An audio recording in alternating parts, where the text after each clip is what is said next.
ఈనాడు group సంస్థల chairman Ramoji Rao కన్నుమూశారు. 3 రోజుల క్రితం శ్వాస తీసుకోవడంలో ఇబ్బంది తలెత్తడంతో ఆయనని ఆసుపత్రిలో చేర్చారు.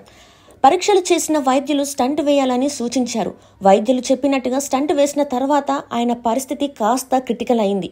2 రోజులుగా తీవ్ర అస్వస్థతతో వెంటిలేటర్పై వైద్య చికిత్స పొందుతూనే ఆయన తుది శ్వాస విడిచారు. ఈ రోజు తెల్లవారుజామున 4:50 ఆయన కన్నుమూశారు.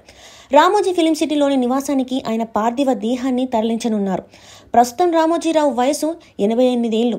వ్యాపార దిగ్గజంగా ఆయనకు గొప్ప పేరుంది. మీడియాతో పాటు అనేక వ్యాపారాలలో రాటుదేలారు రామోజీరావు. ఈనాడు సంస్థలు, మార్గదర్శి చిట్ ఫండ్స్, ప్రియా ఫుడ్స్ వంటి వ్యాపారాలు నెలకొల్పి ఎంతో మందికి ఉపాధి కల్పిస్తున్నారు. అంతేగాక రామోజీ ఫిలిం సిటీ ఏర్పాటు చేసి హైదరాబాద్ సినీ పరిశ్రమ అభివృద్ధిలో భాగమయ్యారు రామోజీరావు. రామోజీరావు చిన్న రైతు కుటుంబంలో 1936 నవంబర్ 16న జన్మించారు. వెంకట సుబ్బారావు, వెంకట సుబ్బమ్మల పుత్ర వాత్సల్యమే రామోజీరావు. చిన్నతనం నుంచే ఆయనకు సాహిత్యం పట్ల అభిరుచి అబ్బింది. ఇంట్లో తల్లికి చేదోడు వాదుడుగా ఉంటూ గుడివాడలో BSc గ్రాడ్యుయేషన్ పూర్తి చేశారు. తనకు తెలిసిన పరిచయస్తులతో అడ్వర్టైజింగ్ రంగంపై దృష్టి పెట్టారు. ఆ తర్వాత ఢిల్లీలోని ఒక ప్రముఖ ప్రకటన రంగస్థలంలో ఆర్టిస్టుగా జీవిత ప్రస్థానాన్ని సాగించి అంచెలంచెలుగా ఎదిగారు.